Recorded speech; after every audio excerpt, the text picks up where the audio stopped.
The applause was polite, almost reverent. Students lined the aisles of the grand auditorium, their eyes fixed on the man standing at the podium. Banners bearing the university crest swayed gently overhead, and the soft flicker of phone cameras lit the crowd like modern-day fireflies. Barack Obama stood tall behind the microphone, sleeves rolled neatly, voice calm, familiar, a voice these students had grown up hearing not just on news broadcasts, but in history books, in classrooms, in their own living rooms. That he was speaking of purpose. Of how change never begins in a vacuum, but in a decision small, intentional, often inconvenient. He spoke not like a politician, but like a mentor, a man who had seen enough of life to know its wounds and its wonders. The audience listened closely. Even those at the back sat still, as if leaning forward might let them catch a little more wisdom. You don't always get to choose when history calls you, he said. But you do get to choose how you answer. Polite applause followed, then, silence again, and that's when it happened. From deep in the room, past the media row and the donor seats, came a single voice. Clear. Firm. A little too familiar. Do you still get to speak about integrity, Barack?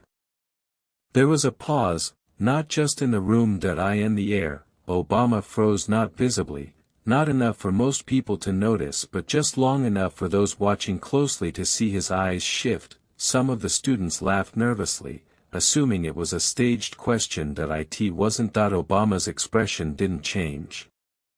But those who had seen him often could sense it. Something behind his eyes had gone still. He scanned the crowd slowly, and then he saw him. A man, standing alone in the far right aisle.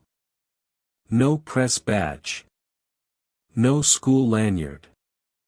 Just a plain gray jacket, folded arms, and eyes locked on Obama's. No one else recognized him, but Barack did. He stood straighter, let the silence stretch just a little longer than necessary, then he smiled, not with his mouth, but with the corners of his eyes.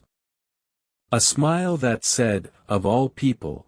But when he spoke again, his tone had shifted. Sometimes, he said carefully, the hardest truth isn't the one you speak.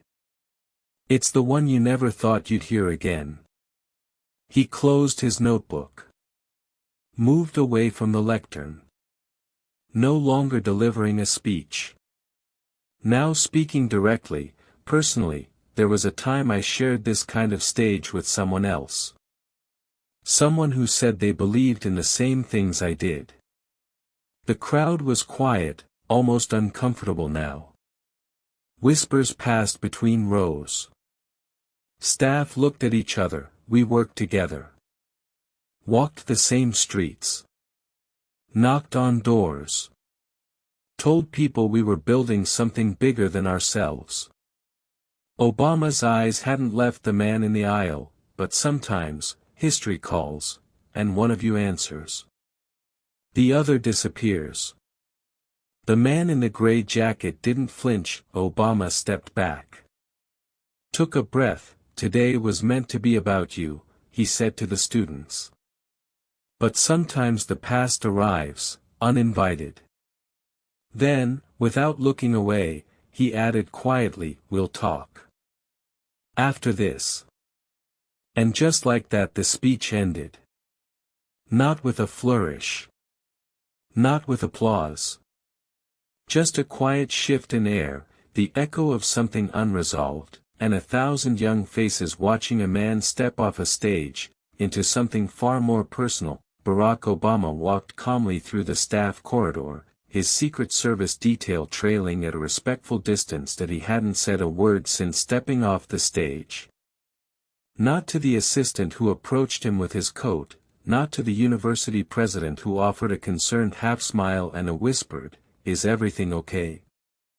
He nodded, but inside, his thoughts were moving fast. That he had not seen that face in almost 20 years, not since everything ended. That he entered a small conference room behind the auditorium. It was quiet, sterile, no cameras, no stage lights. Just beige walls and a round table. A staff member asked, "Would you like water, sir?" He didn't answer. He just waited. 5 minutes later, the door opened, and he walked in. Same eyes. Older face. A bit more weight around the middle.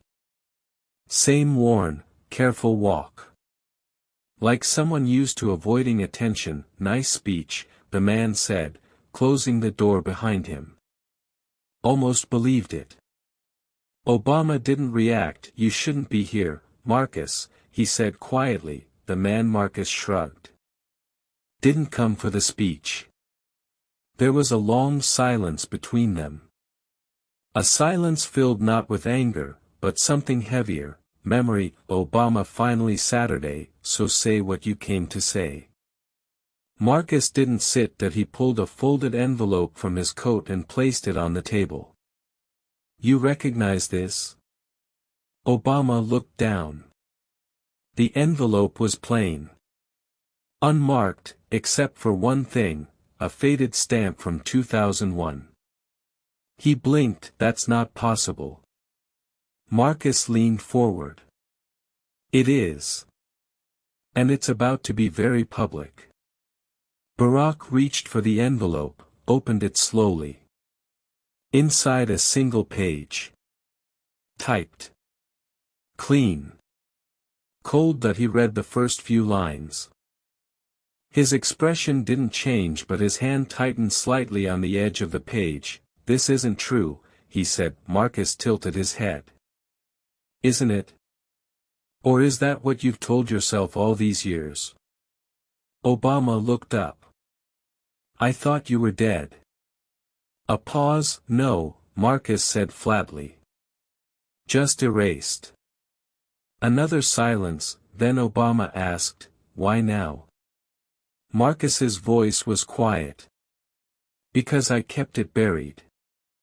Because I watched you rise and I told myself I'd never step in the way. Not for power. Not for revenge." He gestured to the paper. "But that letter wasn't meant for you. It was meant for someone you never answered." Obama looked down again. The name at the top, faint, typed in an old font, hit him like a quiet punch. "To Barack H. Obama, care of Community Futures Office," from a name he hadn't heard in decades, and below it one sentence, repeated, "You said you would stand by me. Where are you?" Marcus stood. "You built a legacy on hope. But someone got left behind in the foundation." He turned to leave. Then stopped. "You have 3 days. I'm not here to destroy you, Barack. I'm here to finish a conversation we never had." And just like that, the door closed behind him. Obama sat alone, the letter still in his hand, his reflection faint in the polished table. That he had walked into that auditorium to talk about purpose. Now he had to decide if the past he'd outgrown would be the one that undid him. That night, Barack Obama couldn't sleep. He sat in the corner of his hotel suite, the skyline of the city just a dim blur through the floor-to-ceiling windows. The letter was still in his hands, unfolded and slightly creased from how many times he'd already reread it. 12 words. Typed on a decade-old typewriter. "You said you would stand by me. Where are you?"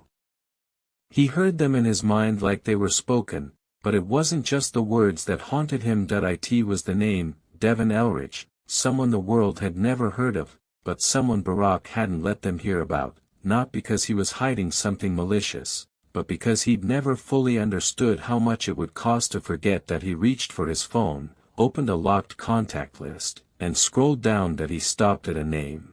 Walter Kim, an old friend from the Chicago days. A former community organizer, now an educator in Boston. The kind of man who remembered everything. That he sent a message, "I need to talk. It's about Devin." The response came fast. "After all this time?" Barack replied with only one word, "Urgent." The next morning, a library in Hyde Park, Barack met Walter at a quiet corner table, far from the main reading area. Walter looked older. wiser.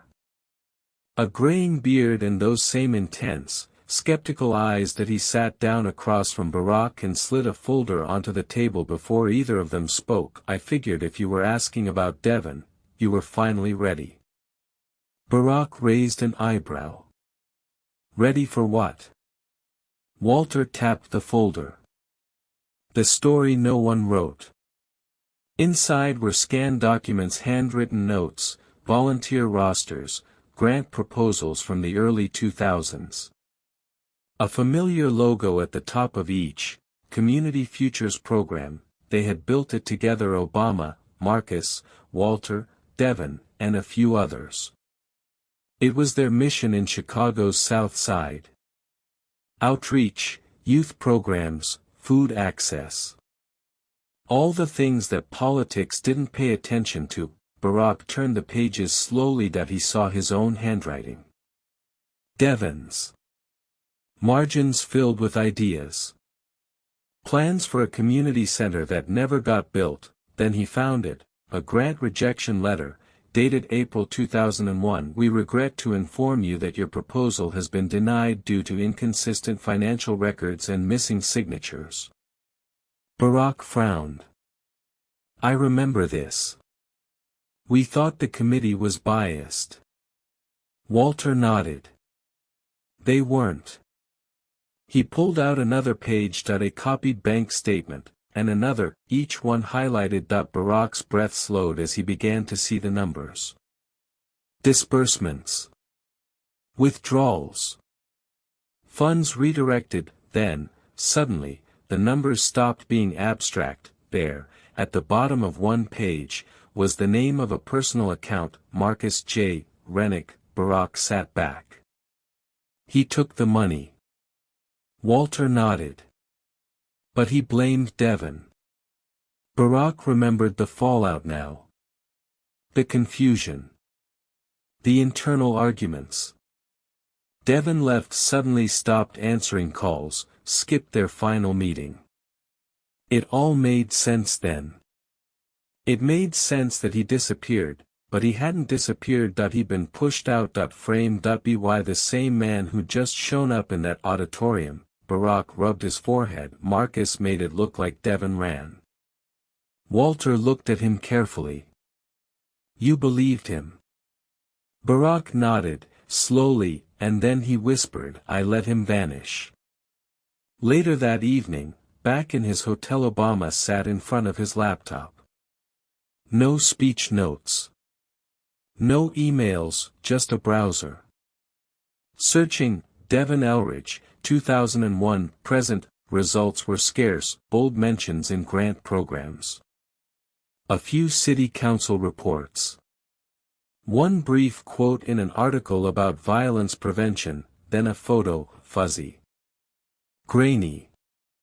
But unmistakable. Devon, standing beside a group of young men at a youth center in Detroit. Smiling. Teaching. Barack leaned forward, and beneath the photo, a caption, Devon Elridge, founder of Second Start Initiative, refused to comment on his past with Community Futures, saying only, some people build legacies on what they remember. I built mine on what they forgot. Barack exhaled that he had found him, but now, he had to face what that really meant, because Marcus hadn't come to warn him that he had come to preempt him. To make the first move in a story Barack should have told long ago. The invitation was never sent, there was no phone call. No email. No heads up from a publicist or neatly scheduled meeting blocked off by an assistant. Barack Obama showed up alone. In Detroit, the building was easy to miss: low brick walls, faded paint, the words, Second Start, in blue letters above the entrance, chipping at the corners. It looked more like an old recreation center than a place where lives were rebuilt.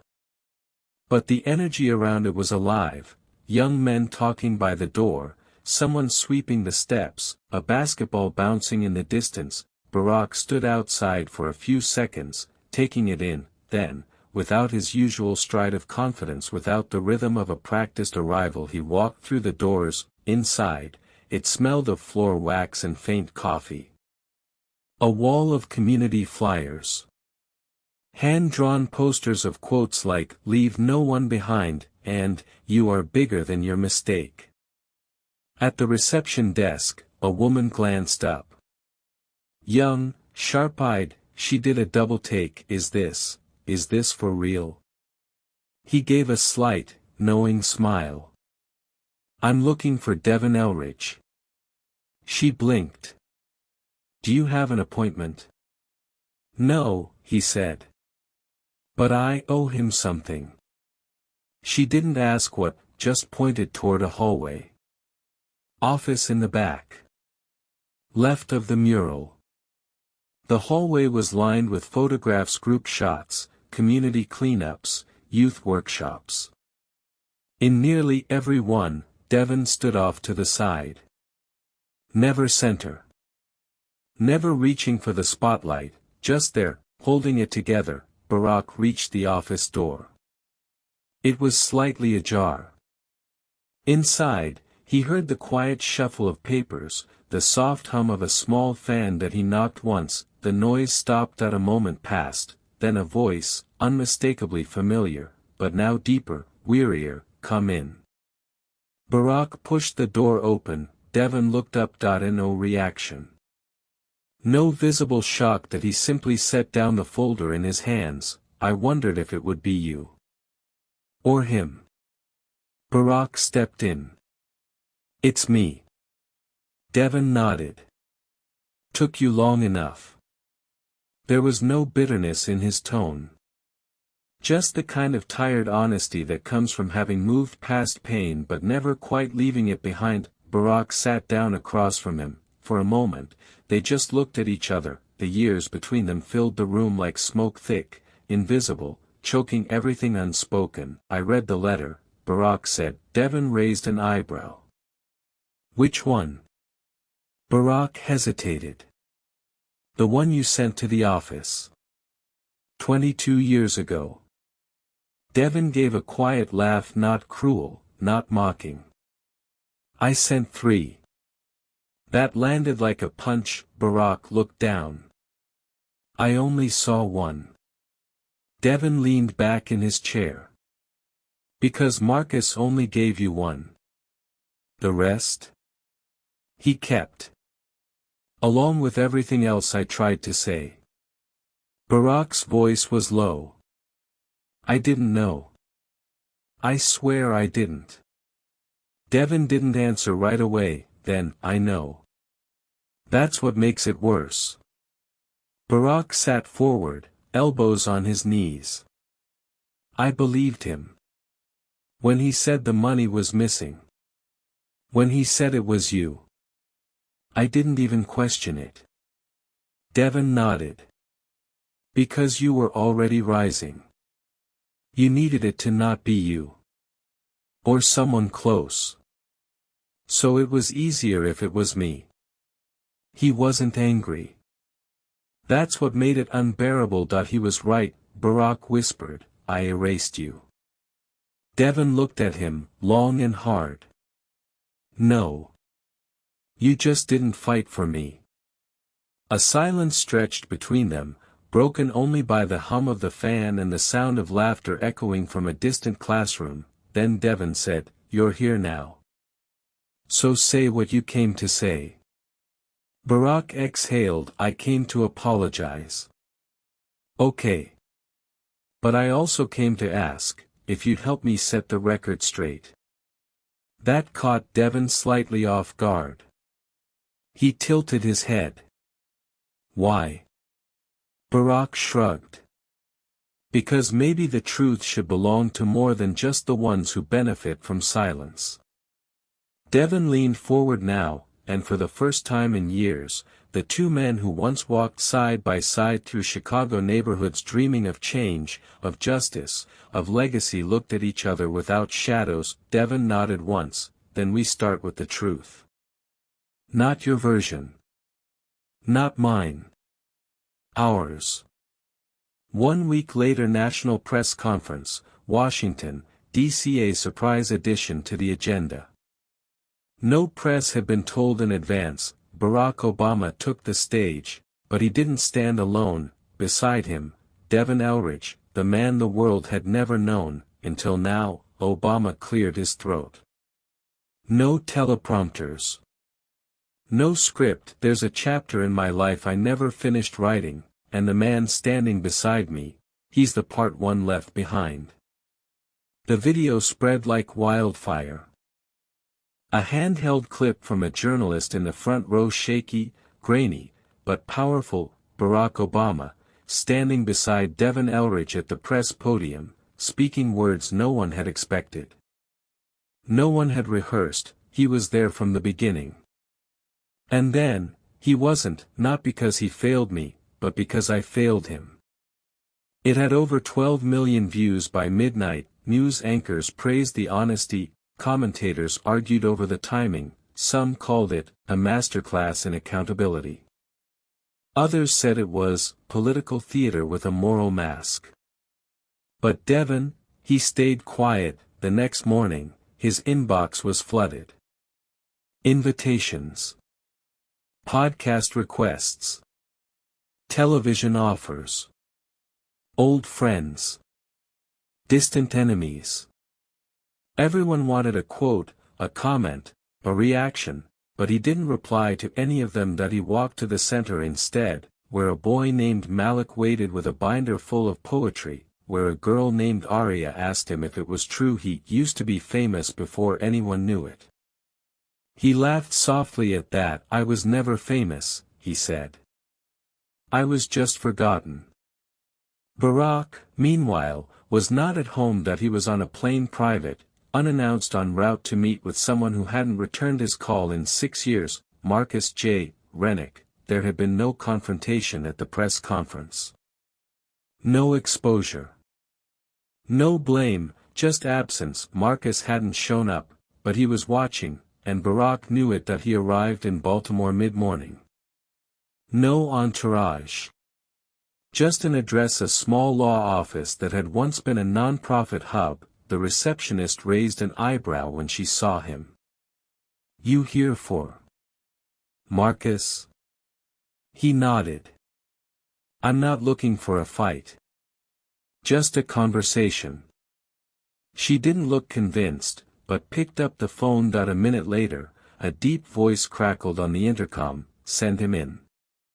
Marcus sat at a worn desk surrounded by old case files and framed articles. None recent. That he didn't stand when Barack walked in, just looked at him for a long time. So you did it, Marcus said flatly. You made a martyr out of him. Barack Saturday, no. I told the truth. Marcus scoffed. Come on, Barack. You performed the truth. And you left out the part where you let it happen because it was convenient. Barack met his eyes. I didn't come here to debate guilt. Then why are you here? Because I think you're still holding something. And I need to know, is there more?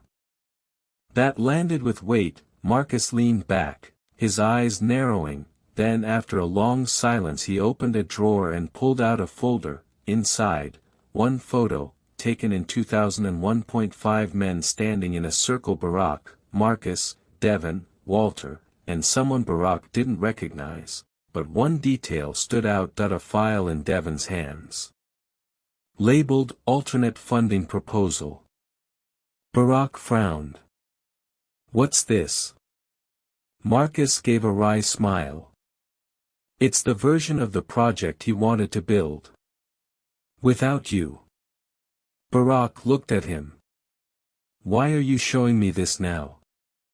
Marcus said nothing for a moment. Then, because maybe you didn't lose a friend, Barack, maybe you built your legacy by stepping over a rival. Back in Detroit that night, Devin sat alone in his office, watching the press conference replayed in silence. His face on the screen.